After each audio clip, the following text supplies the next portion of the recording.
Hi friends, ಎಲ್ಲರಿಗೂ ನಮಸ್ಕಾರ. ಮೊದಲತ್ತ ಅಡುಗೆ ಚಾನಲ್ಗೆ ಸ್ವಾಗತ. ಯಾರಾದರೂ ನಮ್ಮ ಚಾನಲ್ ಹೊಸದಾಗಿ ನೋಡ್ತಿದ್ರೆ ಪ್ಲೀಸ್ ಸಬ್ಸ್ಕ್ರೈಬ್ ಮಾಡ್ಕೊಳ್ಳಿ. ಹಾಗೆ ಎಲೆಕೋಸಿನ ಮಾಡುವ ವಿಧಾನ ತೋರಿಸ್ಕೊಡ್ತಾ ಇದ್ದೀನಿ. ಹಾಗಾದರೆ ಹೇಗೆ ಮಾಡೋದಂತ ತೋರಿಸ್ಕೊಡ್ತೀನಿ ಬನ್ನಿ. ಈಗ ಒಂದು ಎಲೆಕೋಸು ತಗೊಂಡಿದ್ದೀನಿ, ಅದನ್ನು ಈಗ ಕಟ್ ಮಾಡ್ತಾ ಇದ್ದೀನಿ. ನೀಟಾಗಿ ಸಣ್ಣ ಸಣ್ಣದಾಗಿ ಕಟ್ ಮಾಡ್ಕೋಬೇಕು ಫ್ರೆಂಡ್ಸ್. ನೋಡಿ, ಕಟ್ ಮಾಡ್ಕೊಳ್ತಾ ಇದ್ದೀನಿ.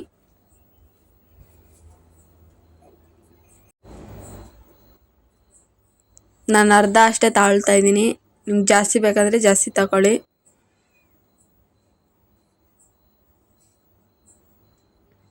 ಈ ಥರ ಕಟ್ ಮಾಡ್ಕೊಳ್ತಾ ಇದ್ದೀನಿ.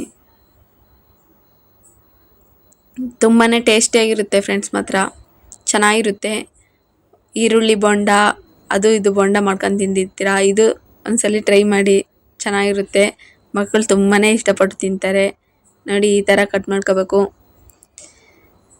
ಜಾಸ್ತಿ ಸಣ್ಣ ಕಟ್ ಮಾಡ್ಕೋಬೇಡಿ, ಜಾಸ್ತಿ ಉದ್ದನೂ ಕಟ್ ಮಾಡ್ಕೋಬೇಡಿ. ಈ ಥರ ಮೀಡಿಯಮ್ ಆಗಿರಲಿ. ನೋಡಿ, ಈ ಥರ ಇದ್ದರೆ ಸಾಕು. ನೋಡಿ, ಈಗ ಈ ಥರ ಕಟ್ ಮಾಡ್ಕೊಂಡಿದ್ದಾದಮೇಲೆ ಸ್ವಲ್ಪ ಉಪ್ಪು ಹಾಕ್ಕೊಳ್ತಾ ಇದ್ದೀನಿ. ಸ್ವಲ್ಪ ನಂತರ ಸ್ವಲ್ಪ ನೀರು ಇಷ್ಟು ಹಾಕಿ ನೀಟಾಗಿ ತೊಳ್ಕೊಬೇಕು ಫ್ರೆಂಡ್ಸ್. ಚೆನ್ನಾಗಿ ತೊಳೆದು ನೀರೆಲ್ಲ ಬಸ್ತು ತಾಳ್ತಾ ಇದ್ದೀನಿ. ನೋಡಿ, ಈಗ ನೀರೆಲ್ಲ ಬಸ್ತು ತಗೊಂಡು ಒಂದು ಈರುಳ್ಳಿ ಕಟ್ ಮಾಡಿ ಹಾಕ್ಕೊಳ್ತಾ ಇದ್ದೀನಿ. ಈರುಳ್ಳಿ ಹಾಕ್ಕೊಂಡಿದ್ದಾದ್ಮೇಲೆ ಖಾರಕ್ಕೆ ತಕ್ಕಷ್ಟು ಖಾರದ ಪುಡಿ. ನೀವು ಖಾರದ ಪುಡಿ ಬೇಡ ಅಂದರೆ ಹಸಿಮೆಣ್ಸಿನ್ಕಾಯಿ ಬೇಕಾದರೂ ಹಾಕ್ಕೊಳ್ಳಿ ಫ್ರೆಂಡ್ಸ್.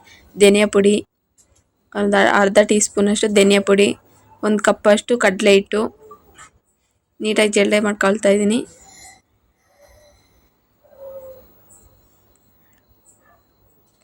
ನಂತರ 1/4 ಕಪ್ಪಷ್ಟು ಅಕ್ಕಿ ಹಿಟ್ಟು ಹಾಕೋದ್ರಿಂದ ಕ್ರಿಸ್ಪಿಯಾಗಿ ಚೆನ್ನಾಗಿರುತ್ತೆ ಫ್ರೆಂಡ್ಸ್.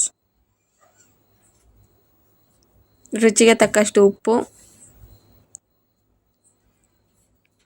ಇಷ್ಟು ಹಾಕಿ ನೀಟಾಗಿ ಮಿಕ್ಸ್ ಮಾಡ್ಕೋಬೇಕು ಫ್ರೆಂಡ್ಸ್. ನೋಡಿ, ನೀಟಾಗೆಲ್ಲ ಮಿಕ್ಸ್ ಮಾಡ್ತಾ ಇದ್ದೀನಿ.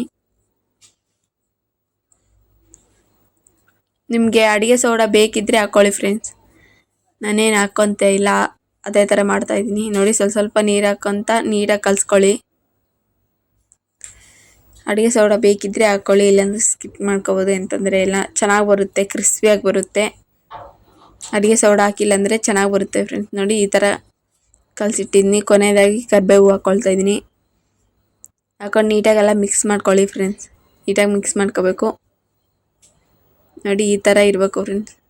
ಮಾತ್ರ ತಿನ್ನೋದಕ್ಕೆ ಚೆನ್ನಾಗಿರುತ್ತೆ ಫ್ರೆಂಡ್ಸ್. ಒಂದ್ಸಲಿ ಮಾಡಿ ಫಿದಾಗಿ ಹೋಗ್ತೀರ ಅಷ್ಟೇ. ನೋಡಿ, ನೀಟಾಗೆಲ್ಲ ಮಿಕ್ಸ್ ಮಾಡ್ತಾ ಇದ್ದೀನಿ.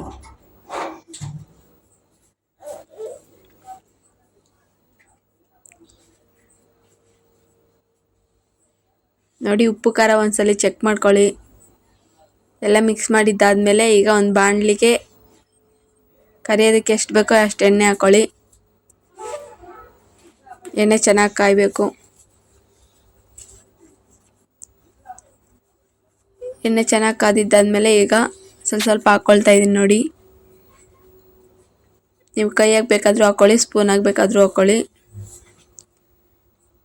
ನೋಡಿ, ಉರಿ ಮೀಡಿಯಮ್ಮಾಗಿ ಇಟ್ಕೊಂಡು ಮಾಡ್ಕೊಳ್ಳಿ ಫ್ರೆಂಡ್ಸ್. ಜಾಸ್ತಿ ಉರಿ ಇಕ್ಕೋದ್ರಿಂದ ಬೇಗ ಸೀದೋಗ್ತವೆ. ಕಮ್ಮಿ ಉರಿ ಇಕ್ಕಿದ್ರೆ ಎಣ್ಣೆ ಜಾಸ್ತಿ ಕುಡಿಯುತ್ತೆ. ಮೀಡಿಯಮ್ಮಾಗಿದ್ದರೆ ಚೆನ್ನಾಗಿರುತ್ತೆ ಫ್ರೆಂಡ್ಸ್, ಚೆನ್ನಾಗಿ ಬರುತ್ತೆ. ನೋಡಿ, ಸ್ವಲ್ಪ ಮಿಕ್ಸ್ ಮಾಡ್ತಾ ಚೆನ್ನಾಗಿ ಬೇಯಿಸ್ಕೊಳ್ಳಿ. ನೋಡಿ, ಈ ಥರ ಕಲರ್ ಚೇಂಜ್ ಆಗಿದೆ. ಈಗ ಇಷ್ಟಾದರೆ ಸಾಕು. ಟೇಸ್ಟ್ ಮಾತ್ರ ಸಖತ್ತಾಗಿದ್ದಾವೆ ಫ್ರೆಂಡ್ಸ್, ಚೆನ್ನಾಗಿದ್ದಾವೆ. ಮಕ್ಕಳು ತುಂಬಾ ಇಷ್ಟಪಟ್ಟು ತಿಂತಾರೆ. ಹಸಿರು ಮೆಣಸಿನ್ಕಾಯಿ ಕಟ್ ಮಾಡಿ ಹಾಕಿದ್ರೆ ಮಕ್ಕಳು ತಿನ್ನಲ್ಲ ಅಂತ ನಾನು ಸ್ವಲ್ಪ ಖಾರದ ಪುಡಿ ಹಾಕಿದ್ನಿ ಅಷ್ಟೇ. ನಿಮ್ಗೆ ಬೇಕಿದ್ದರೆ ಹಸಿರು ಮೆಣಸಿನ್ಕಾಯಿ ಹಾಕ್ಕೊಳ್ಳಿ. ನೋಡಿ, ಈ ಥರ ಚಿಪ್ಸ್ ಥರ ಈ ಥರ ಮಾಡ್ಕೊಳ್ಳಿ, ಚೆನ್ನಾಗಿರುತ್ತೆ. ಸ್ವಲ್ಪ ಈ ಥರ ಹುಡಿಯಾಗಿ ಹಾಕ್ಕೊಳ್ಳಿ. ಇದು ಮಕ್ಕಳು ತುಂಬಾ ಇಷ್ಟಪಟ್ಟು ತಿಂತಾರೆ. ಕ್ರಿಸ್ಪಿಯಾಗಿರುತ್ತೆ, ಚೆನ್ನಾಗಿರುತ್ತೆ ಫ್ರೆಂಡ್ಸ್ ಈ ಥರ ಮಾಡೋದ್ರಿಂದ.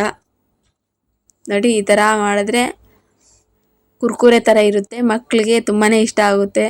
ಈ ಥರ ಮಾಡ್ಕೊಳ್ಳಿ. ಈ ಥರ ಮಾಡಿಬಿಟ್ಟು ಮಕ್ಕಳಿಗೆ ಕೊಡಿ, ತುಂಬಾ ಇಷ್ಟಪಟ್ಟು ತಿಂತಾರೆ. ನೋಡಿ, ಈ ಥರ ಕಲರ್ ಚೇಂಜ್ ಆಗಿದ್ದಾದ್ಮೇಲೆ ತೆಕ್ಕೊಳೋದು ಅಷ್ಟೇ ಫ್ರೆಂಡ್ಸ್. ತುಂಬಾ ಟೇಸ್ಟಿಯಾಗಿರೋ ಅಂಥ ಎಲೆಕೋಸಿನ ಬೋಂಡ ರೆಡಿ.